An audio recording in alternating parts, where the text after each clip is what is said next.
Hello and welcome. My name is Tara, and in this video I'm going to be talking about the healthy ego. Now, this was a bit of a revelation that I had the other day because I've used the word or the term healthy ego several times to describe our ability to create great success or to overcome odds or persevere or not be afraid or shy away from creating wealth and success and abundance in our life. This term is used a lot, but I also want to challenge it a little bit, just based on some of the things that I've experienced and just thinking through some of these aspects of the masculine properties, the feminine properties, and what the ego really is. What is the ego, first of all? The ego is an entity within ourselves, and I'm just going based on my own experience. I haven't read into this. I haven't studied what the true meaning of the ego is. I haven't looked on Wikipedia. I'm sure it's there. I'm going based on my experience, the things I've learned through my journey, and challenging myself in how I perceive and how I feel through certain situations. And part of it is the ego. And many times I felt that I don't have an ego.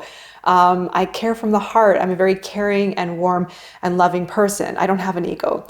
But I certainly had a very strong ego, and ego can play out in many different ways. And I have been really struggling with the term of what is an ego and does ego really exist? And how can we really even term an ego? It is more of I feel, a construct of subconscious beliefs and patterns that we have within ourselves that develops almost this either a bit of a persona or a bit of an influence of how we react and act in our world, and how we perceive other people, and how we perceive ourselves, and how we treat ourselves, and how we treat other people, and how we manifest. And the healthy ego, I don't think it exists. I feel that a healthy ego is the masculine properties of what we may have within ourselves, but it doesn't necessarily pertain to the ego. Now, the reason why I am challenging that term is because I feel that once we have done our deep dive, once we have discovered ourselves in a deeper way, going into the subconscious and really getting true with who we are, getting real about our past, coming to terms with things, facing our truth in all the ugliest forms and all the beautiful forms possible, then we start to understand who we really are at a fundamental level, who we really are on a spiritual level, what is important for us, what we are meant to do, and chipping away at the layers of the wounds and the traumas and the difficulties that have become embedded within our subconscious, thus forming our ego. Our ego is formed by our subconscious patterns, by all the difficulties that we have gone through in our life. We form up protection, we form up an identity, we form up control, we form wanting to prove ourselves, we form these desires and these impulses based on our conditioning. And when we start to peel back those layers of our conditioning and of our perceptions and of our identities and of all these layers and layers and layers, multidimensional layers that we have within ourselves. And the only way that we can identify those layers and get to the truth is by giving this the time and by dedicating our energy towards this self-discovery and towards this work. And when we discover our true self, we slowly start to build our power back up in alignment with who we really are and what we're really meant to achieve and what we're really meant to experience in this lifetime in full form. That is not the ego. That is not the healthy ego.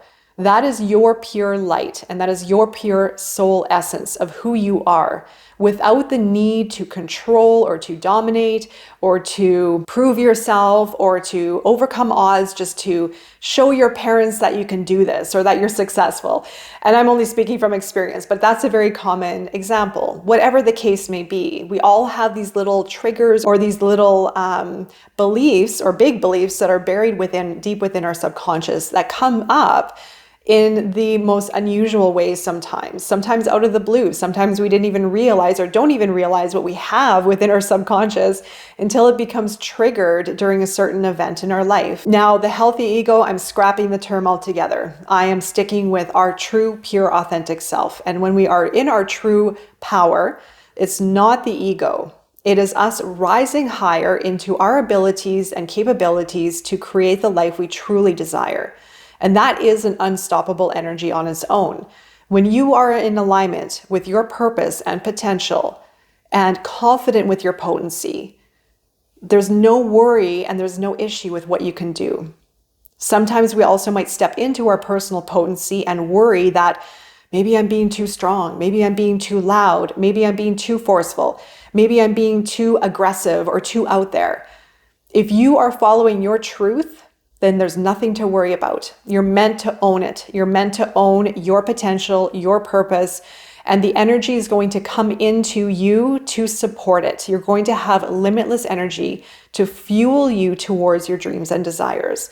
But again, we have the shadow, we have those subconscious beliefs, the subconscious layers that prevent us from fully owning it and from fully rising above into our highest experience and expression of self. Also, too, we might be afraid of the word power, and there may be a negative connotation in association with that word and term and how it is used and the associated actions of that word.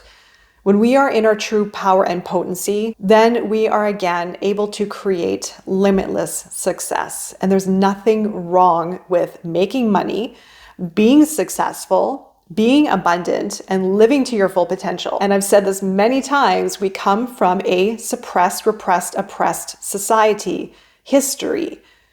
For lifetimes, we have lived under that energy of suppression, of limitations. And so we have to get comfortable now with rising above that and not falling into the traps of maybe this is too much, maybe I can't. Power is bad. Money is evil. So it is very much of aligning with our truth and our purpose and potential. And sometimes we have to go through a discovery phase to even figure that out. Sometimes it takes time to align with who we really are and what we really desire and our true potential. And oftentimes we may feel like we're ready, like we want the future, we want our success, we're ready for it, we're desiring it, we're feeling in alignment for it. But oftentimes we also still have to go through the work within ourselves to fully line us up for that lifestyle that we want or for that desire that we are dreaming of. This is all the work that prepares us for our manifestation and aligning us with what we feel drawn towards from a deep, deep level within. So I hope this video found you when you need it the most. I'd love to hear your comments as well. If you have any feedback or your own perception as well, I would love to hear it. Let me know your thoughts below. And until next time, I'll be seeing you very soon. Take care.